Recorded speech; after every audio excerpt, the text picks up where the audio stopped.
Welcome to today's Chai Chat. We're about to get started. We have a lovely guest, Ms. Zareen Khan, over here from Zareens. Before we begin, I just want to acknowledge that it has been a pretty tough week for Stanford students with the death of the student, with the war in Ukraine, and I just want to thank you all for coming out here tonight. I hope this event is sort of a bright spot to your week.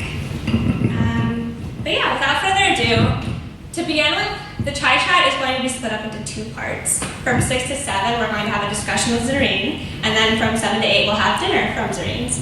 For the discussion, for the first half hour of that or so, I'll be asking Zareen questions, and then for the second half hour, we'll give you guys a chance to ask any questions that you have of her. And so yeah, let's start.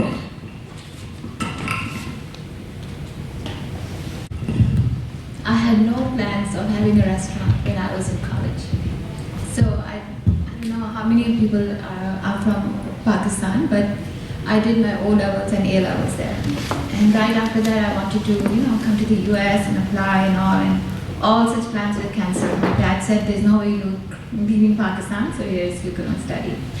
So I wanted to be a doctor, and I really, really wanted to be a doctor.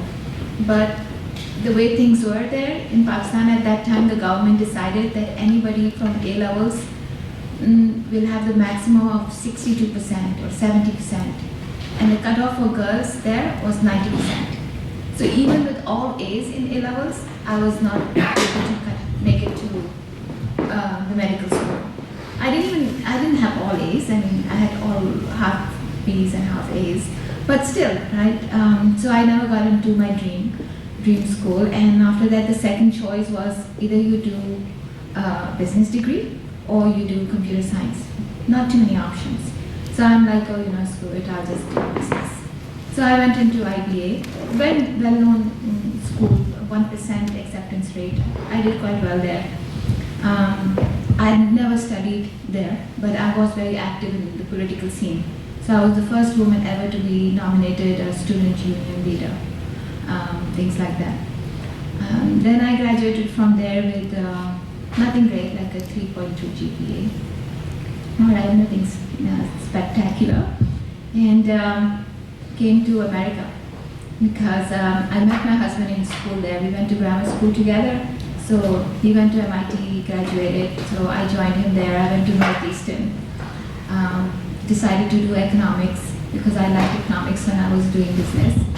And then I graduated from there with a really good GPA, 3.9. But I came to the Bay Area, and I realized that for any economic degree, I'll have to either go work in, San Francisco or go in some other city. But in the Bay Area, mostly everything is technical. So I had very few options.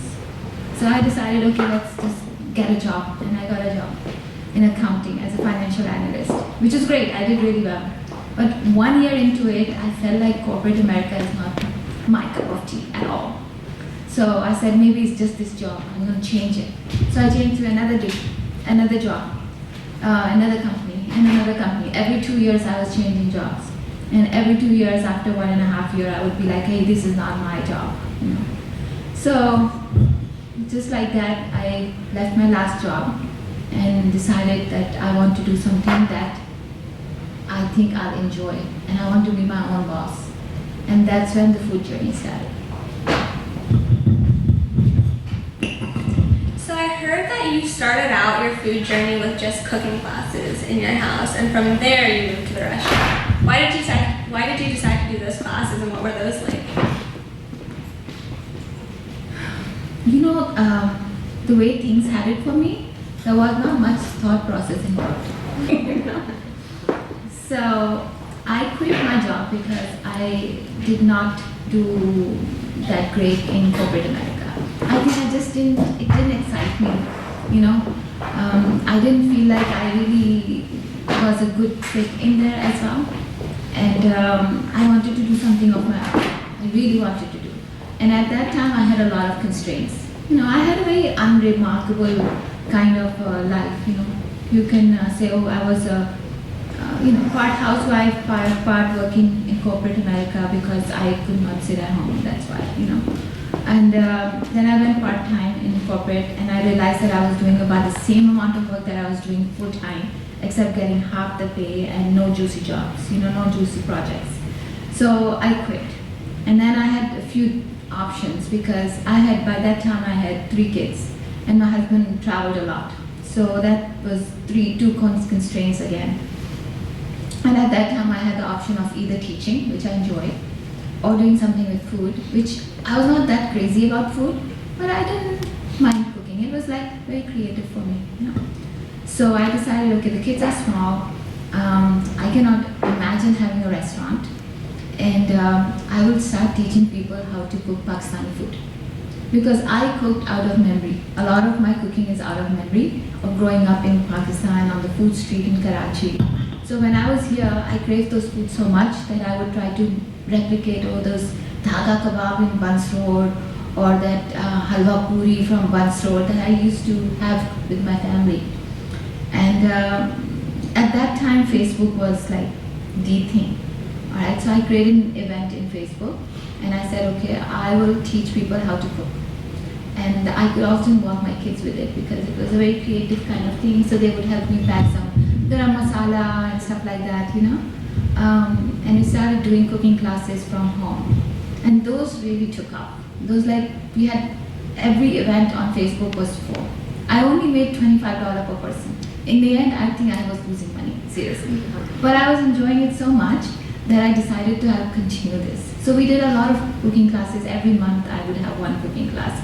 And I would I would first teach myself and then cook it for the family 5 times, make the recipes and then teach students. So a lot of recipes I had not even known, like tiramisu and stuff like that, Pakistani version of Chinese food. I didn't grow up with all that. I just looked up things here and there and kind of figured it out. And then at that time, one thing changed. All these Google and Facebook and all, they started giving free food to employees. It never happened before. So now we're talking 2009. And some of our friends came and said, hey, you know what? Our company is giving free food. Would you like to try something? I was like, yeah, sure. And I did my first catering for a company for about 150 people. And that was the start for my catering business. So yeah, it was not planned, it just almost organically happened. And that's why I think you guys should also think. A lot of things you might decide, okay, this is what I want to do. And on the way you'll say, oh yeah, this is not something I want. But you know what, there is another thing I can do. And you just follow that and you'll go somewhere. No, I love that message. How did you go from a catering business then to opening a restaurant? When did you decide that you were going to move from just catering to these events to? Again, very unplanned. So once I started catering, I was using a kitchen, a corporate kitchen. And I came across a chef there. And we decided, okay, we're going to have our own catering kitchen instead of sharing the public one where everybody goes in for 3 hours and it's like a Mickey Mouse show there all the time, So we got a kitchen. I found the kitchen. I negotiated the rate, everything. I put the kitchen under his name because I told Steve, hey Steve, I don't know if I'll be able to continue with this business because I just started, but you're a pro in this and you have all the equipment, so we put the lease under your name. So then we worked there for 2 years, and I think things didn't start going right for us. I was cooking up a storm all the time, so there was a little bit of competitiveness. So then I decided, okay, I'm not going to put up with anybody's attitude. I'll find my own kitchen. So I started looking on Craigslist. I didn't even know where to find restaurants, seriously. I started looking on Craigslist for a catering kitchen, and I came across this really small restaurant right next to Google, only for $50,000, $60,000, the whole restaurant. So I was like, oh, I can get this. The rent is only $2,000. That's what I'm paying right now. And this will be my own kitchen, and I will do quick catering from there. And sure enough, I went and got it. And it was cheap. You know why? Anybody can guess why the restaurant in that strip were not doing well and all the restaurants were selling for cheap right next to Google? Yes, because of free food that Google gave. So all the restaurants next to Google were all struggling. And well, I didn't know about it, and I didn't even want to do a restaurant anyways. So I just took it as it's like 700 square feet. It's like a small place like this. I'll make it into my own catering kitchen. I went in like this, but then I had a change of my heart. I'm like, hey, it's so nice to have your own restaurant. Just like a lot of people must have thought of you, I wish I can have my cafe or whatever, where I can have books or whatever, right? So at that time I decided, okay, this is a running restaurant and I already have some recipes. I'm going to try it as a restaurant instead of a kitchen. Last minute change. No plan to jump from catering to kitchen to the restaurant. And that's how Zareens restaurant came in being. Okay. I would love to talk a little bit more about the creativity that you mentioned with your food, because in your restaurant you serve classic Desi staples like chicken biryani and chapli kebabs and everything, but you also have food like naan wraps and tandoori burgers and these sort of more like fusion type dishes. So you talk a little bit about how you came to think of those dishes, but what are you trying to make Zareens the brand like when you include not just Pakistan, like contemporary Pakistani food, but also like more American style Indian food? So when I decided, okay, no more catering, I'm going to run this as a restaurant. So I sat with my family, my husband, and we decided, okay, let's do this. We already have some recipes nailed because I was doing frozen kebabs at that time too.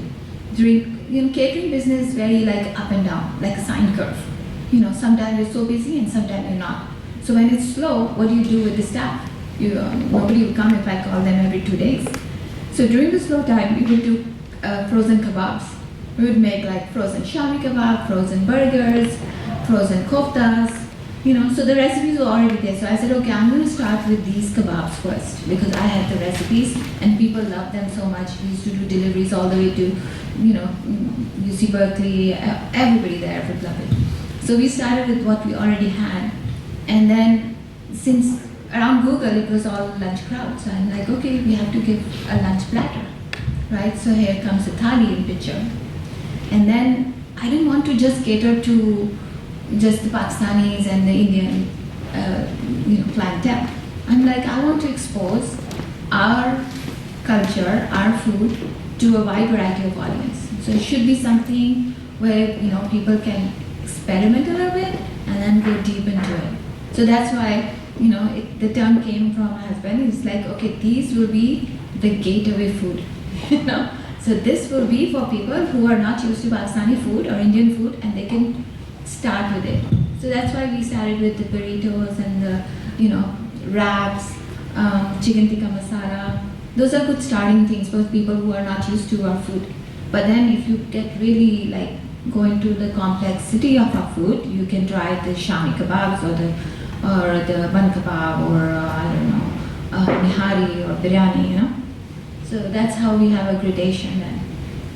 It's almost like graduating. I see, okay. And then what about the sort of vibe of your restaurants, how you choose to decorate them with the truck art and the books hanging from the walls and sort of some of these like Desi posters? How did you decide that? Is that also influenced by the clientele you were trying to serve? There was very little business analysis, at that time. Even till now, I do a lot of things that come intuitively to me. And my husband is a great partner to have, and my family, my kids as well. They give really good ideas. So when we started this restaurant, before that, I don't know how many of you guys grew up here, but Barnes and Noble and Borders were those two staples in our family, where every weekend we'd take our kids to those bookstores and we'd spend our whole evening there. And when they started closing down because of Amazon selling books, we felt really bad about it. So we decided we'd have one cafe one day and we'll have free books and people can come and have sandwiches and have coffee and chai and read, So when I got this small restaurant, there was no place for even a small shelf there. I don't know how many of you have been to my Mountain View location, but there was no space. So we decided we're gonna hang the books facing the wall so that, we have the books like we wanted to. We didn't have money to do the decoration for now. So we decided, okay, we just hang the books like this. My daughter's friend, she's a high school kid, Nupi. she's very creative, and we asked her, hey, can you do a mural here? The blackboard that you see in Palo Alto. So she's the one who helped us make that. A lot of ideas came from me and my husband. He's a great supporter in all this. That's how the mural came in. Then, I don't know, the truck art. I just sketched something one day, and I looked for truck artists on Facebook, and I messaged all of them and say, hey, this is something I want to make. Would you be available and be willing to make something for me? Only one replied, and that's where he's the one who is the artist. And then he shipped it to me from Lahore. Okay. So Zareens kind of had this meteoric rise to success because you opened your first restaurant, 2016 or 2014? So Mountain View was 2014. 2014, and then you opened up the second location a few years later, and then the third location a few years later, and now it's this booming restaurant franchise. What do you attribute that success to? What do you think that Zareens offers that other restaurants in the Bay Area don't? I don't know about the other restaurant, but I have been very lucky as well. I feel that I found a really good team that helped me grow the business. I have a very supportive family who always believed in me and pushed me to achieving what I wanted to do. And a lot of hard work. My days, when I got the restaurant in 2014, my day would start at 8 in the morning, and I would come home at 12. And this was 7 days a week. So basically I would just sleep and then get up the next day. But I never felt tired. I never felt like, oh no, why did I really enjoyed it. It was not like how, I told you guys how the first 10 years of my corporate life, every 2 years, I wanted to get out of my job. I never felt like that ever since I started this restaurant. No matter how busy I am, no matter how stressful it is, it's still very energizing. That's good to hear.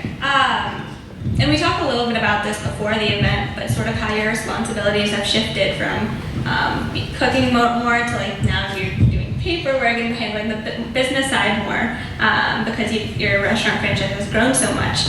What does a normal day look like for you? I don't have a normal day. Really. So basically, I am on the job 24/7. If I'm not working in the restaurant, I'm thinking about the restaurant, or researching on something, or watching food YouTube videos. YouTube has been a great teacher for me. So I start my day in the morning. I'm trying to learn Spanish. So I start with Duolingo because otherwise I lose my daily stream. After that, I have to check my emails. So I check my emails. I'm supposed to do yoga between 11 and 12. I do it sometimes. And right after that, I think I start getting ready to go and check on the food. On weekends, it starts early because of the brunch. I have to go early and work with the staff to make sure the food is cooked right, and I have to also get involved. Afternoons I spend just doing paperwork because California forces us to do a lot of labor laws in California crazy. So we have to make sure we are adhering to all of those. I have a process for quality control, and we just keep on moving towards a more structured approach to running the business.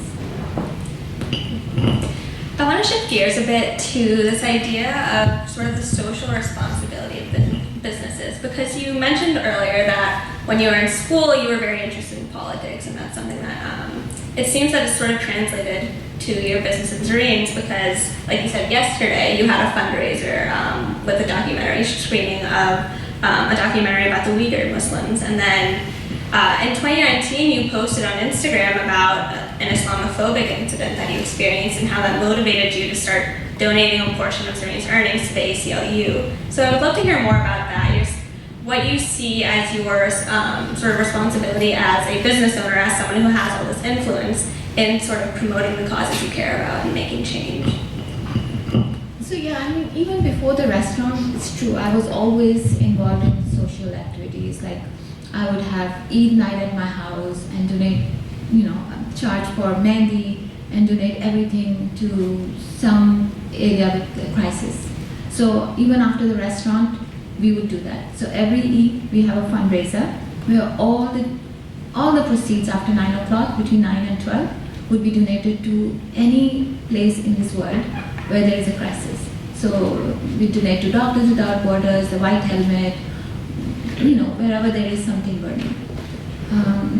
And this, as we grew and we became profitable and started doing well, I felt like, my mission is now become, yes, I want to give a good time to you guys. I want you to enjoy the food and, make sure you have a better day or feel happier or however.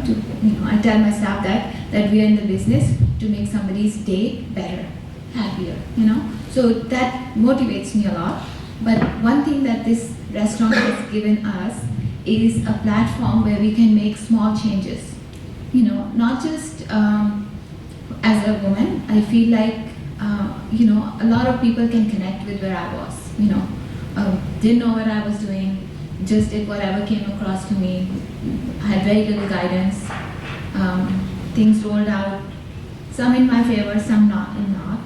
But eventually I discovered myself. And a lot of people might look at me and say, oh yeah, she was not happy in her work, but she was able to find it, or maybe I can also do that. Or she was a housewife, but look, she took something she had, a skill that we don't consider a skill, which is cooking, and she was able to do something with it. And so somebody might want to do something and get out of the house and be happy about that. So that's one platform that I have, which I'm very proud of. And the other thing that it has given me is the ability to make a change. I can use the restaurant to gather people, to do more community service. And I think it's very important, given that I am from South Asia, and people have perceptions about who I am, where I'm from, and it's important that we bring ourselves in limelight and let people see who we are, not listen to what media is saying, but we are contributing to the economy, and we are making changes here which benefits everybody.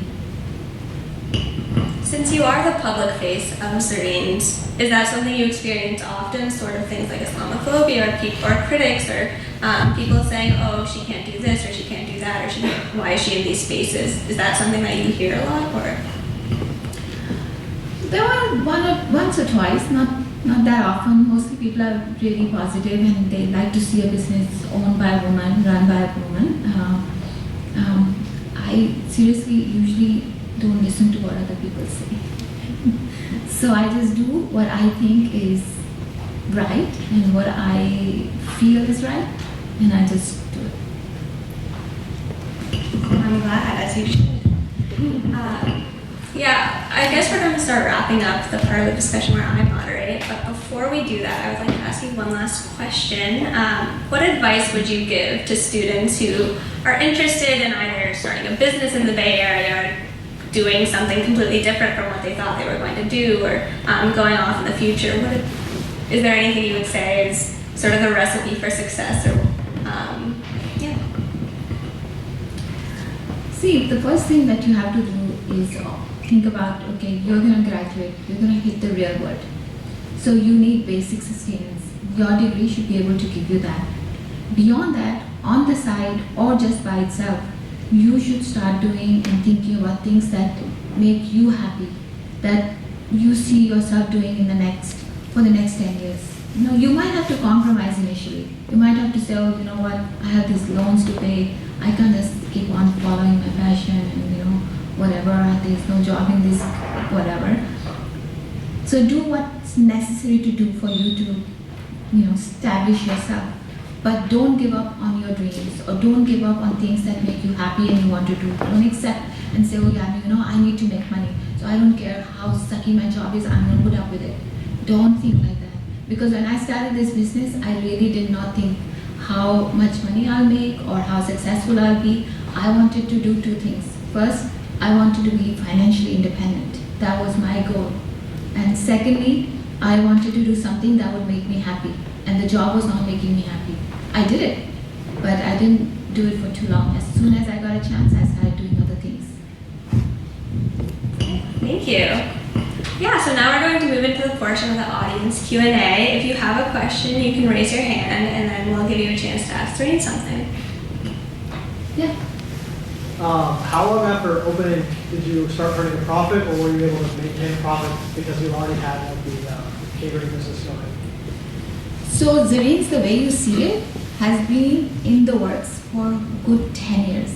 The first time I quit my job in about 2007, and in 2008 I started making those the cooking classes, and I was in red for a good 1 year.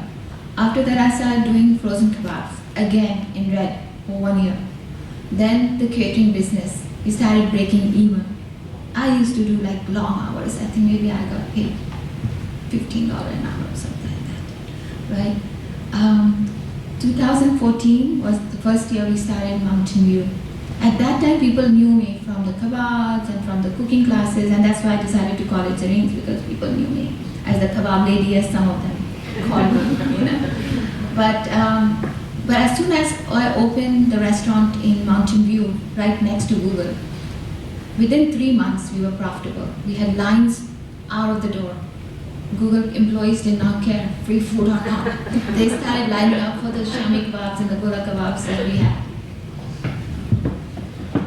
I didn't know that you were the Kebab Lady. My parents have a Kebab Lady back in Maryland. No, I heard a lot of, there were many deep wounds, I would say. People would say, yeah, you know, are you sure? How is your husband's business doing? Why are you making kebabs? And Kebab Lady is here, Kebab Queen is here, all kind of names. Even my sister, she's like, you know, she said it in Urdu, itna pad likh ke you have become a kebabchi. You know, it means you've studied so much, because I did an MBA there, then I did a master's in economics here. It's like after all those studies, all you're doing is making kebabs, what's gone into you? No, they couldn't understand, but I didn't. Thank you. All right, who else? Ooh, in the back, yes. I don't know if I'm misinformed, but I've heard like people say that Zareens has received a Michelin star. Is that accurate? I didn't want to look it up. I just wanted to ask you first. And if so, not a Michelin star, but Michelin plated. Yeah. So in 2017 or 16, I think this was 2016, when the Michelin inspector came. I know it was not even 2016, it was 2015 that they came and they tried the chicken mayonnaise samosas and they fell in love. And that's when I found out, I didn't even know about it. You know, it takes a while before they inform you. Then I was just searching Zareens restaurant to see if there had been any media coverage or whatever, and I'm like, Zareens, a Michelin guide restaurant. And I'm like, oh, what happened here? So that's when I found out about it. And the chicken mayonnaise samosas are like my mom's recipe. So I think one thing that's different about our food versus other places is because I came from a very, we had a very unconventional way of looking at the restaurant. A lot of these dishes are things that I grew up having, or something that I just came up with, or some friend suggested a paleo salad, we put in paleo salad, and you know, you see food that you won't find in other restaurants. So it kind of appeals to people to have something different than the same aloo gobi and bindi masala, you know? Did you have a follow-up question to that? no. Oh, cool. Yeah, Olivia? Do you have any like crazy like customer stories? Like crazy customers, or maybe memorable customers as well? You know, I do. So once, you know, if Palo is so small, right? So I didn't have an office here. I would just sit in the corner behind that desk, the tall desk that we have. That's where I would do all my work. And when I was working, I saw these 2 tables right in front by the soda station.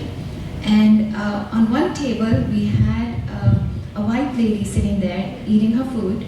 On the other table was this Punjabi grandmother who had come with her daughter to have some food in the afternoon. So the Punjabi grandmother was eating gola kebab with shirmal, and the white lady was having chicken tikka masala thali. You know, is this understood? And then and then I see that both of them have started sharing food, even though they don't speak each other's language. So then the white woman started eating the gola kebab with the sheerma, right? And the auntie was telling her, you do this, you know. And then I see the daughter come in, and then she was the bridge between the two worlds.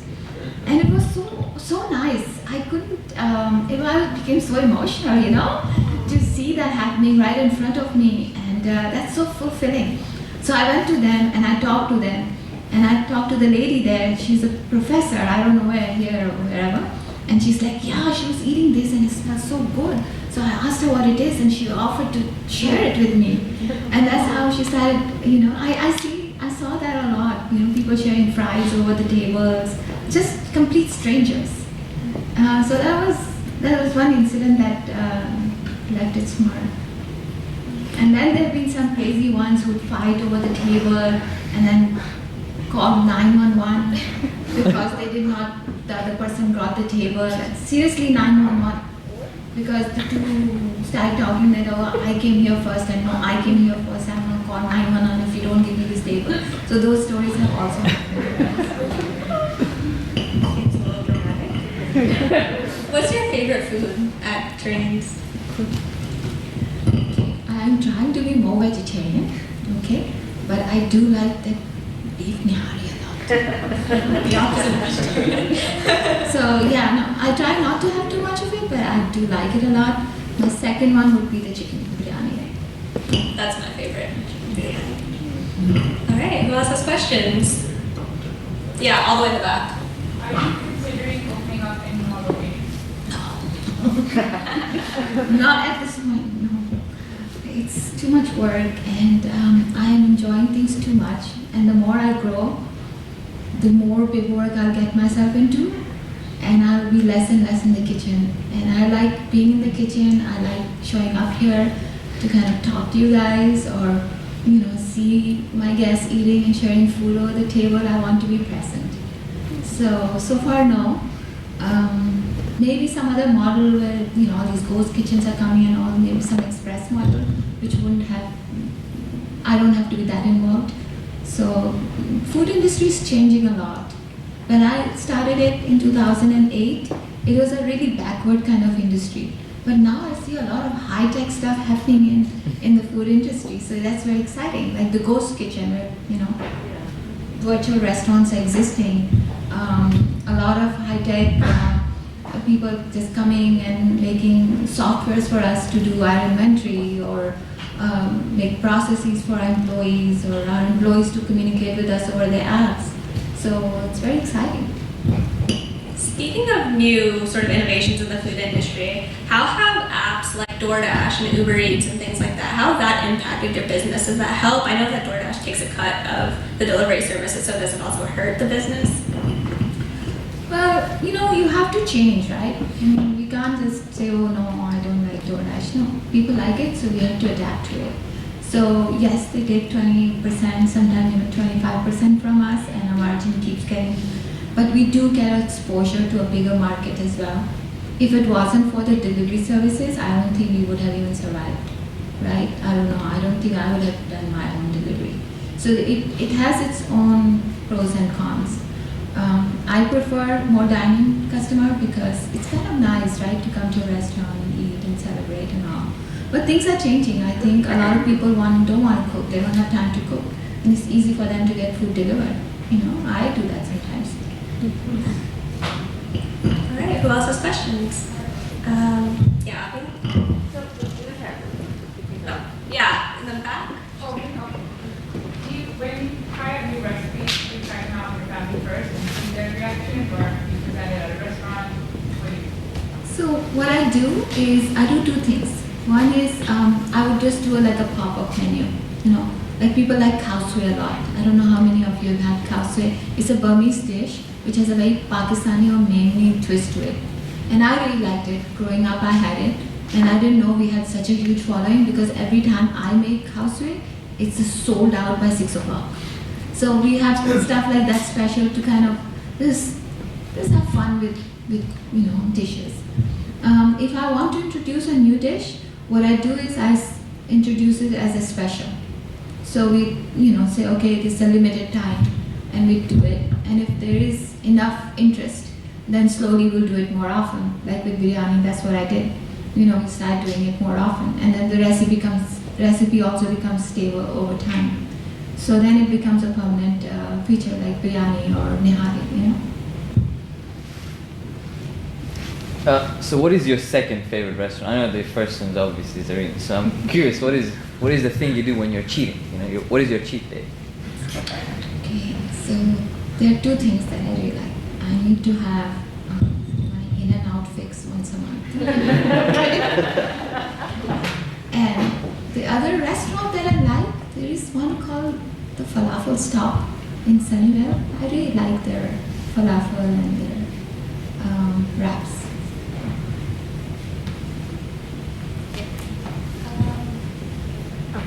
So I heard that you subsidize housing for some of your workers. So what is that like doubling as a landlord for some? Oh my God, that was one of those moments when I said, okay, I'm going to do this, and it really worked for me. Because at that time it was almost impossible to find a proper rental. And Palo Alto is so expensive, a lot of people cannot afford to live here. And it was also not working in my favor because a lot of times they wouldn't show up because of the long commute. One of our staff didn't even have a room for himself. He would sleep in his car. Literally, he would be parked outside a Mountain View location and sleep there. He would go to 24-hour fitness to take a shower and then come to work. This was his life. So at that time, I got a house and we subscribed the rental. And we had a great time. We had 2 people per room and they were sharing. Everything paid. And it was working out really well, except that we had to discontinue it right before COVID because things were really tough for me as well. We lost a lot of people as well, and the other thing is that there was some abuse going on, which kind of really stressed me out a lot. There were unknown people living in the house. There were all kind of parties happening in the house, and the neighbors started complaining. Neighbors' cars got crashed because of the parties. So we had to then stop it. It was just too stressful for me to manage. But it started out well, and it was good and when it was happening. Thank you for sharing that. Does anyone else have questions? Yeah, I'll put that. So your story is really inspiring, and I'm sure there are many people that look up to you. So my question is, did you have any role models growing up, and why? Or are you just your own role model? Do you have a role model? Thank you.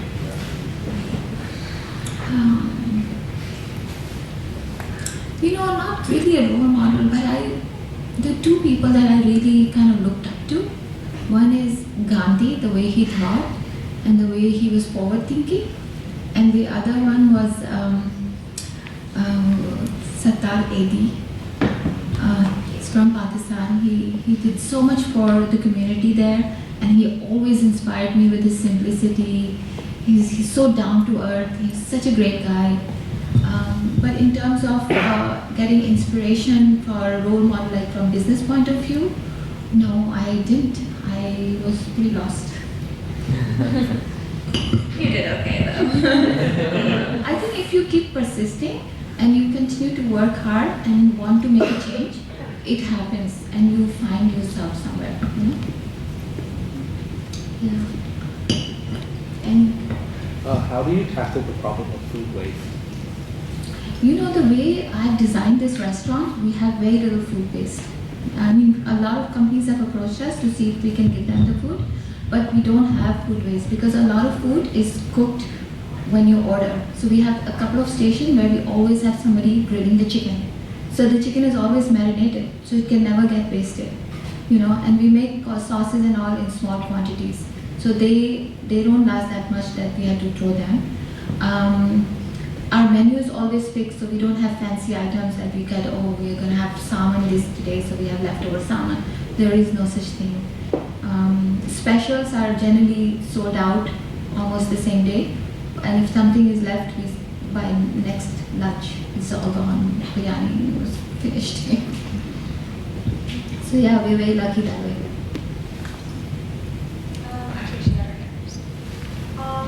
Looking back from the early beginnings of Zareens all the way to the path that it is right now, what's one thing you No, that's a tough question. What would I have done something different?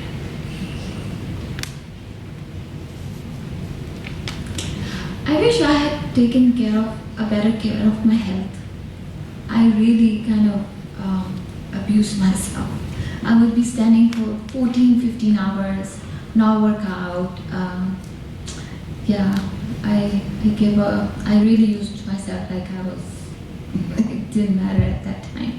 But now I can feel that I wish I had been more structured and I had given myself more priority than making restaurant be everything, you know. I was just following on the food waste point. What do you do with the food that's wasted from customers, like after being cooked? I know. We do throw a lot of food that the customers don't eat. And sometimes, a lot of times, sometimes people don't like it and they touch it but they return it. That too also gets wasted. One thing that we don't like to do is where we waste food is when people place the order online and then they don't pick up. And that keeps sitting, and sometimes the staff doesn't notice for 2-3 hours and then it has to be discarded. If it's within the acceptable hours, then we usually give it to the staff to take care or give it to somebody in the neighborhood. But yeah, all of you guys should finish it.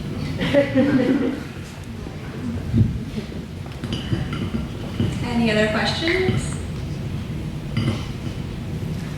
How many of you want to go into food industry or do something of your own? Really? You can come to work with us. We're always looking. But yeah, do it. And if you want to chat with me, I am available. Yeah, did you have a question? Oh, is there anything that's not on your menu that you would want to put on your menu? You know what I want to put in the menu? I want to have a chart station. I love chart. And I like the Pakistani chart. And I don't think there is any here. But I want to do it in Palo Alto, but I don't have any space. I don't know, maybe outside.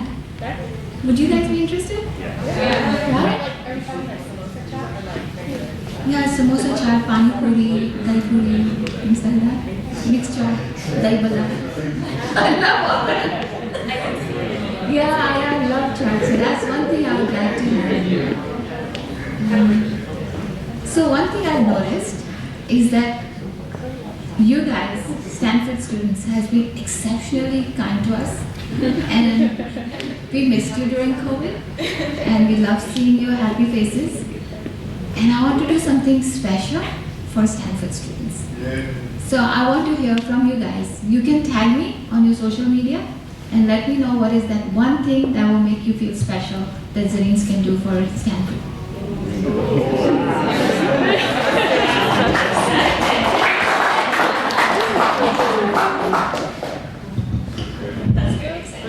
Open a branch at Resident. Can we take a group picture with you, Zareen? Like, can we get everybody up there and take a photo? Okay, cool. We'll do that at the very end. Okay, we have about 5 more minutes for any other questions you have. So my favorite item at Zareen is actually the silver spoon paratha roll. And, it's like a paratha with meat in it, so it doesn't sound very fancy or complicated. But the reason I love it actually is because of the name, right? Because my mom grew up in Karachi in the 70s and 80s, right, and the 60s.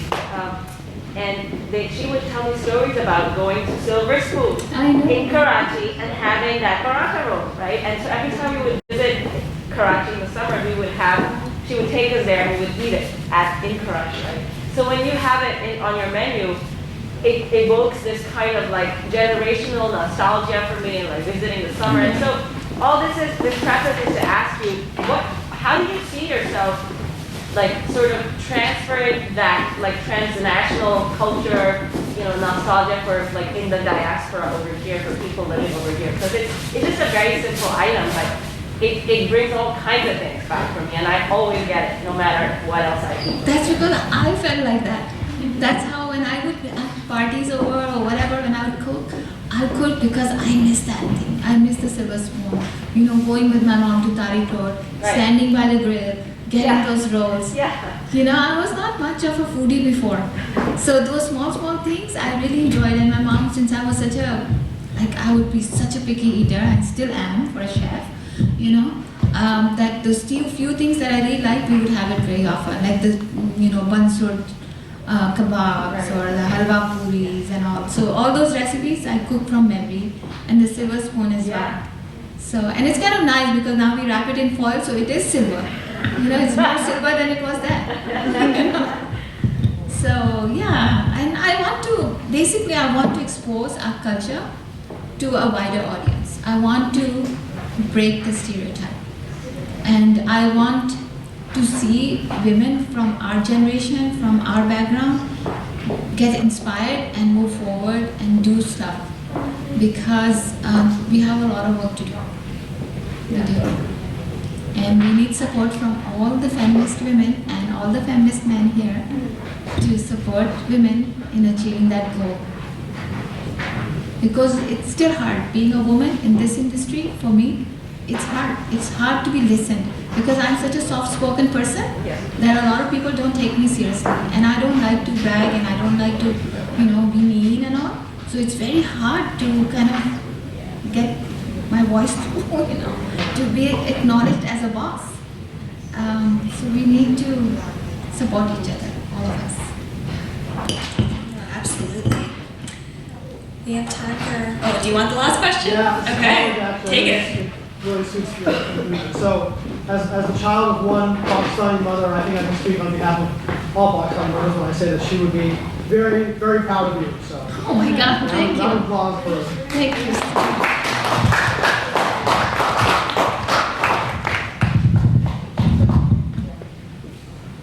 Okay, and with that, we are almost at 7 o'clock. So